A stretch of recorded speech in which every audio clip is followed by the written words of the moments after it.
할렐루야. 아멘. 네. 오늘 말씀은 구약 에레미야 51장 25절에서 40절 말씀으로 하나님과 화목하고 죄인을 화평하게 하는 자라는 제목으로 말씀을 나눌 때 함께 은혜 받는 귀중한 시간이 되시기를 바랍니다. 아멘. 하나님은 죄와 공존하실 수 없는 거룩하신 분입니다. 죄가 사람을 하나님과 원수되게 만들기 때문입니다. 그래서 이러한 죄 문제를 해결하기 위해 예수 그리스도께서 십자가를 지셨어요. 지금부터 모든 성도는 그리스도의 희생으로 하나님과 화목하게 된 은혜를 기억하고 화평케 하는 사명을 잘 감당해야 하겠습니다. 오늘 말씀은 세 가지로 나누어서 전하겠습니다. 첫째는 하나님의 원수인 죄인, 둘째는 하나님의 원수에게 임하는 심판, 그리고 마지막으로 셋째는 그리스도 안에서 하나님과 화목하게 된 자들로 나누어서 말씀을 전하도록 하겠습니다. 첫째, 하나님의 원수인 죄인에 대해서 나누어 보겠습니다. 에레미야 선지자는 바벨론을 하나님의 원수로 표현했어요. 바벨론은 한때 하나님의 심판 도구로 쓰임받은 나라였어요. 그런데 이제 하나님이 바벨론을 향해 원수라고 하시는 것은 잠시 바벨론을 이용하셨다가 이제 버리시는 것처럼 보일 수도 있습니다. 그러나 에레미야 25장 12절에서는 바벨론이 하나님의 원수가 되어 심판을 받게 된 것은 하나님의 변신 때문이 아니라 그들의 죄 때문이라고 말씀하셨어요. 에레미야 25장 12절 말씀을 함께 읽도록 하겠습니다. 에레미야 오늘 찾은 말씀이죠. 에레미야 25장 오늘 본문은 51장인데 에레미야 25장 12절 말씀을 함께 읽도록 하겠습니다. 에레미야 25장 12절 말씀. 바벨론이 하나님의 원수가 아닌데? 되어 여호와의 말씀 12절이요? 예. 25장 12절 25장. 예, 맞아요. 25장 15절. 예, 제가 잘못 읽었습니다. 에레미야 25장 12절 말씀. 여호와의 말씀이니라 70년이 끝나면 내가 바벨론의 왕과 그의 나라와 갈대아인의 땅을 그 죄악으로 말미암아 벌하여 영원히 폐허가 되게 하되. 아멘. 바벨론이 하나님의 원수가 되어 심판을 받게 된 것은 하나님의 변심 때문이 아니라 무엇이라고 했죠? 바로 그들의 죄악, 바로 그들의 죄악 때문이라고 하였어요. 지금까지는 바벨론의 군대를 이용해서 심판받을 나라, 유대 땅이라든가 애굽 땅을 바벨론의 군대를 이용해서 심판을 했었어요. 근데 지금은 어떻게 됐죠? 대대 하나님께서 그들의 바벨론의 죄악으로 인해서 바벨론을 또한 심판하셨다 그랬어요. 이것은 하나님이 바벨론을 그냥 이용한 게 아니에요. 하나님이 변심해서 바벨론을 심판하시는 게 아니다는 얘기죠. 중요한 것은 그들의 죄악 때문에 심판하신다는 말씀이에요. 하나님께서는 공의의 하나님이시다고 그랬어요. 이제 뒤쪽에서도 제가 말씀을 하겠지만 우리가 잘못하면 거기에 따른 또한 처벌도 하나님은 분명히 하십니다. 사랑하는 성도 여러분, 고린도전서 15장 22절에서는 아담이 하나님과 맺은 언약을 어겨 죄가 들어온 이후 죄 가운데 태어나는 인류는 모두가 하나님과 원수라고 말씀하셨어요. 제가 고린도전서 15장 22절 말씀을 읽겠습니다. 아담 안에서 모든 사람이 죽은 것 같이 그리스도 안에서 모든 사람이 삶을 얻으리라. 아멘. 아담이 하나님과 맺은 언약을 어겨 죄가 들어온 것처럼 예수 그리스도 안에서 죄 문제가 해결되어 새 생명을 얻는다고 말씀하셨어요. 다시 말씀드리면 인간은 스스로 죄를 범해 하나님의 원수가 되는 것이 아니라 하나님의 원수로 태어나 죄를 지을 수밖에 없게 된 것입니다. 이게 이제 원죄라 그러죠. 원죄. 그러므로 모든 사람은 원죄의 문제를 해결하지 못하면 하나님과 원수인 상태에서 벗어날 수가 없습니다. 그렇기 때문에 모든 사람에게 예수 그리스도의 십자가 복음이 필요한 것입니다. 사랑하는 성도 여러분, 로마서 8장 7절에서 9절 말씀을 살펴보면 성도는 그리스도의 복음 안에서 하나님과 원수관계를 청산하고 하나님의 백성이 되었으므로 거룩한 삶을 살아가야 한다고 말씀하셨어요. 로마서 8장 7절에서 9절 말씀을 제가 읽어보겠습니다. 육신의 생각은 하나님과 원수가 되나니 이는 하나님의 법에 굴복하지 아니할 뿐 아니라 할 수도 없음이라. 육신에 있는 자들은 하나님을 기쁘시게 할 수 없느니라. 만일 너희 속에 하나님의 영이 거하시면 너희가 육신에 있지 아니하고 영에 있나니 누구든지 그리스도의 영이 없으면 그리스도의 사람이 아니라. 아멘. 하나님의 원수인 죄인이 어떻게 되었다는 거죠? 만일 너희 속에 하나님의 영이 거하시면 너희가 육신에 있지 아니하고 영에 있다고 하셨어요. 한마디로 하나님의 원수인 죄인이 나에게 하나님의 영이 거하게 되면 나도 하나님과 원수관계를 청산하고 하나님의 백성이 되어 거룩한 삶을 살아갈 수 있다는 것입니다. 다 믿겠죠? 사랑하는 성도 여러분, 이제 두 번째는 하나님의 원수에게 임하는 심판에 대해 나누어 보도록 하겠습니다. 하나님은 죄로 인해 원수가 된 자들을 그들의 땅에서 더 이상 살지 못하게 쫓아내심으로 심판을 행하셨어요. 창세기 3장 23절부터 24절을 살펴보면 범죄한 아담은 에덴 동산에서 쫓겨나는 심판을 받았죠. 또한 하나님은 가나안 주민들의 죄를 이스라엘을 통해 심판하셨어요. 또한 열왕기상 17장 23절에서는 가나안 땅에서 이스라엘 민족이 동일한 죄에 계속 빠지는 것을 보고 아수르를 통해 북이스라엘을 심판하셨습니다. 역대상 9장 1절 말씀에서는 바벨론을 통해 남유다를 심판하셨다고 말씀하셨습니다.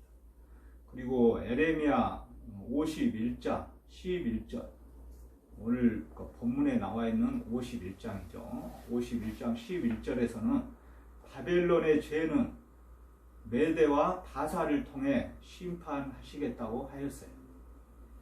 죄로 인해 하나님과 원수가 된 자들에 대한 심판은 속죄의 은혜를 입지 못한 죄인에 대한 심판의 상징입니다.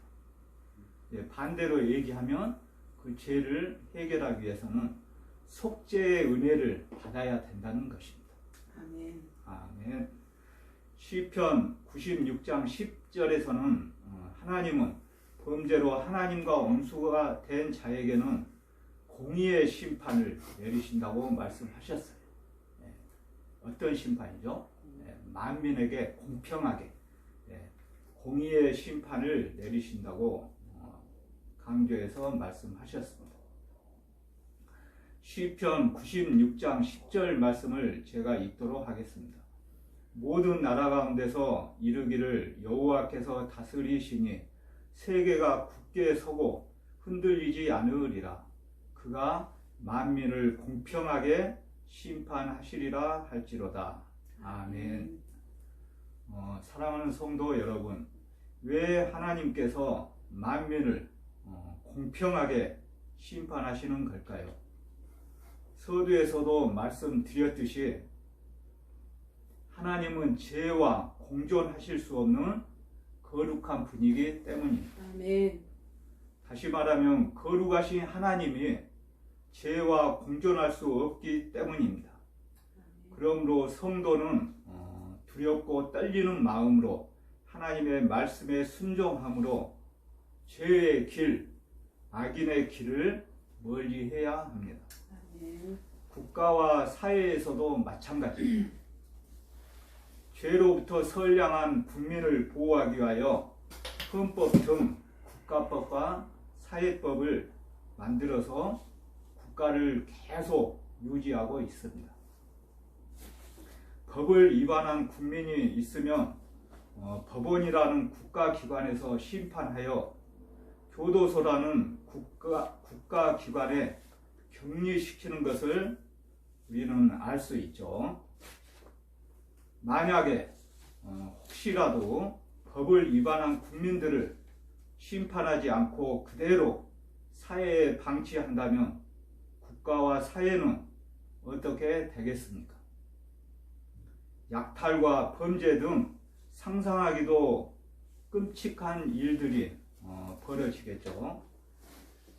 하물며 만물을 창조하신 거룩한 하나님께서 하나님 백성들이 죄와 함께 살아가는 것을 방치만 하고 있겠습니까? 절대 그렇지 않습니다. 하나님께서는 오늘도 분명히 말씀하셨어요. 지금도 계속하여 우리에게 말씀하고 계십니다. 어떤 말씀을 하셨죠?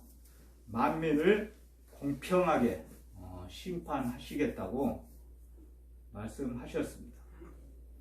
그러면 우리는 이러한 말씀을 듣고 어떻게 행동해야 하겠습니까? 우리 모두는 하나님 앞에서 두렵고 떨리는 마음으로 하나님의 법, 말씀에 순종함으로 죄인의 길, 악인의 길을 멀리 해야 되겠죠. 그 길 외에 다른 방법이 없습니다.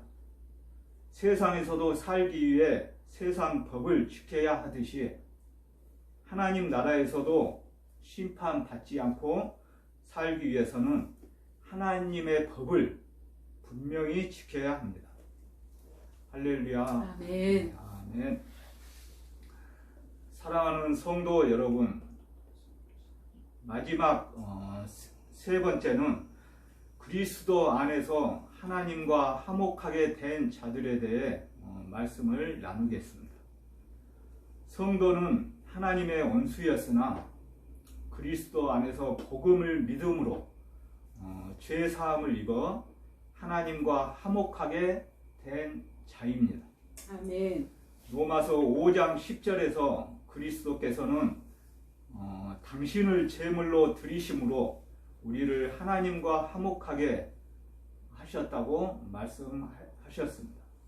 그러므로 성도는 믿음 안에서 하나님과 화목한 관계를 유지하기 위해 부단히 힘써야 하겠죠. 아멘. 베드로전서 5장 8절에서 사탄은 우는 사자같이 두루 다니며 신자들을 유혹해 하나님과 원수되게 한다고 말씀하셨어요.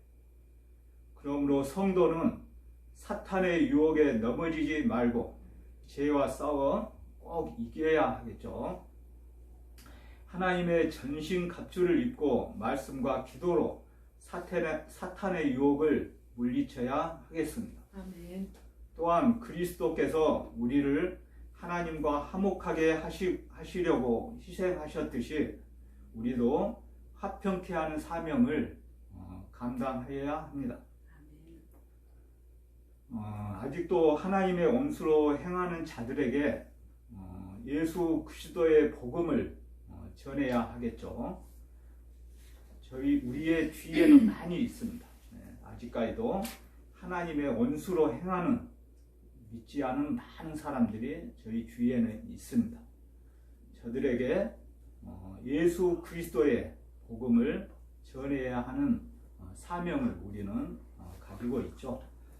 마태복음 5장 9절에서 주님은 화평케 하는 자들에게는 하나님의 아들이라 일컬어지는 복을 약속하셨어요. 사랑하는 성도 여러분, 이제 말씀을 정리하겠습니다. 제가 이제 부모님 아래에서 자랐을 때 저희 집 가훈은 가화만사성이었어요. 가화만사성. 여러분들 많이 들어봤죠? 네.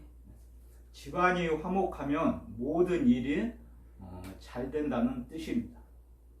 특히 부모님께서는 형제 자매 간의 우애를 강조하셨어요.